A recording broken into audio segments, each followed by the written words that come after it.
Alright, how's it going, lads? Would ya? Yeah. Getting the third post in now. Hole's looking good. Yeah, so far so good.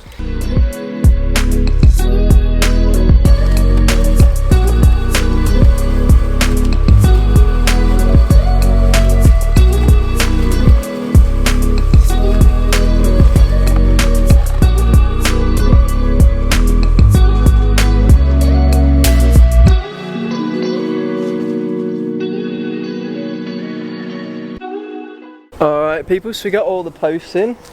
So now we're moving on to this planter. We had a slight change of plan though, so in here they're all going to be fixed to the wall. Boom, boom, boom, boom, boom. But then down here we've decided we're going to rag this bad boy out because we were going to come in here. Then we've got the back side of the planter to deal with. So we thought we'll just whip this out, replace it with a brand new screen. Alright, almost there, just got that last post to come out. I think a couple of stumps. But anyway, enough about that. We've been working hard getting those out. I think we deserve a treat. Egg burger. There we go, spoiled once again. Can you get it, Ben?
what a difference a day makes. Completely transformed the space. So glad we removed that. It's going to look really cool. We just had a quick meeting with the clients. We've come up with a design for the screen, so sort of a step down effect into the corner. Just really create a focal point in this awesome corner of the garden.